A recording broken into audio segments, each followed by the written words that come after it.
Nesta aula, eu vou apresentar o conceito de áreas na ASP.NET Core MVC. A estrutura padrão de uma aplicação ASP.NET Core MVC, com controllers, views e models, atende a maioria das aplicações.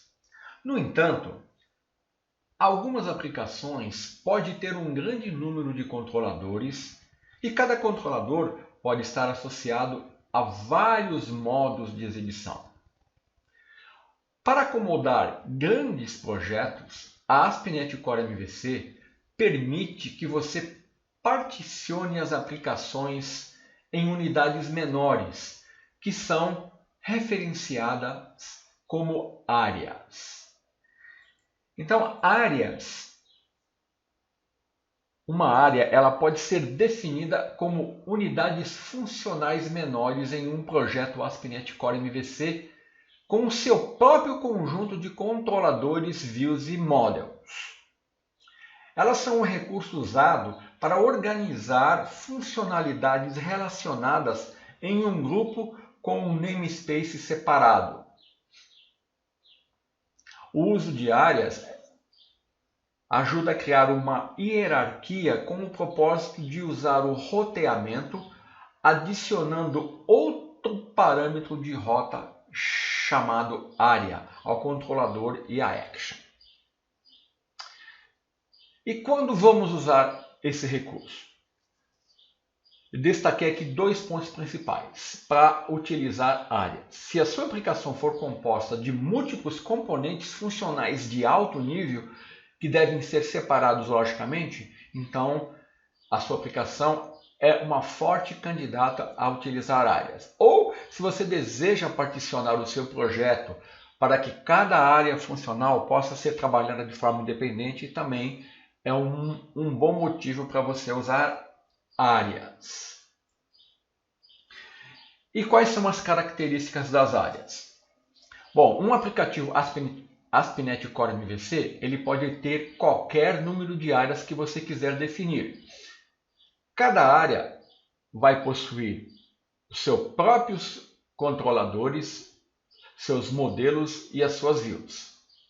As áreas elas permitem organizar grandes projetos em múltiplos componentes de alto nível que podem ser trabalhados de forma independente, como eu já falei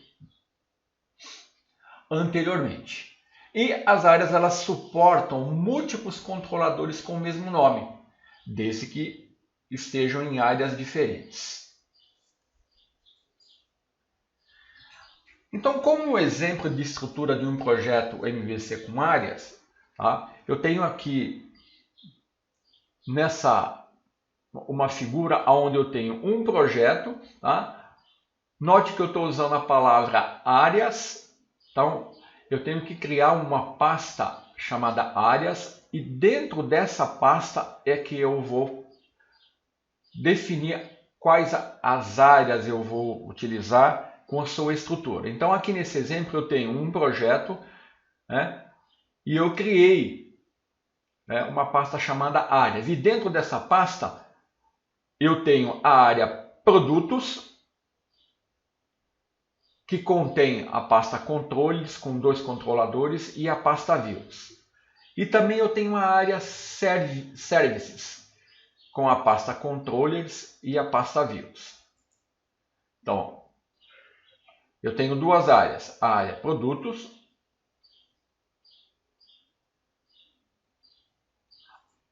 a área services e dentro de cada área eu tenho os controllers e as views. Eu poderia também ter a models e ter outras pastas relacionadas às respectivas áreas. Mas basicamente é assim que se estrutura um projeto utilizando áreas. Então, depois que você define a hierarquia de pastas, como eu mostrei no slide anterior, com áreas, você precisa dizer ao framework MVC que cada controlador, que nem no exemplo anterior, eu tenho a área produtos e eu tenho o controlador home controller. Eu tenho a área services e eu tenho o controlador home controller, dessa área. Então, depois que eu fiz essa definição, eu tenho que informar ao framework que cada controlador está associado a uma área. Tá? Então, o controlador Home Controller ele está associado à área Produtos. Eu posso ter um outro controlador com o mesmo nome, mas que está em área separada. Então, eu tenho que informar ao framework que esse Home Controller ele faz parte dessa área, enquanto esse outro Home Controller faz parte dessa área. A mesma coisa se aplica a cada um dos controladores. E como é que eu faço isso? Você decora o nome do controlador com o atributo área, definindo o nome da área, como eu estou mostrando nesse exemplo aqui. Ó. Então, no Home Controller, eu usei o atributo área e falei, ó, esse Home Controller está na área Produtos. Tá?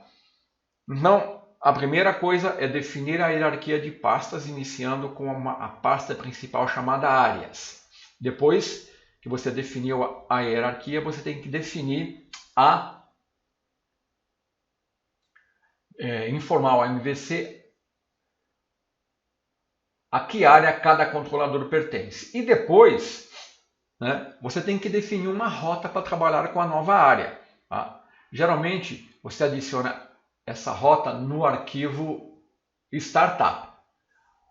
Aí você define o nome da área e indica efetivamente ao framework que você está trabalhando com áreas. Tá? Então, quando você define, como eu fiz aqui, a áreas existe, tá? Isso faz com que a rota que você utilizar, ela vai corresponder se uma action for encontrada com o valor da rota. Tá? E isso vai acontecer se a rota coincidir com a área. Né? A rota vai passar a considerar a área que foi criada. Então eu tenho que informar isso no roteamento. Muito bem. Depois que você definiu áreas, você vai precisar se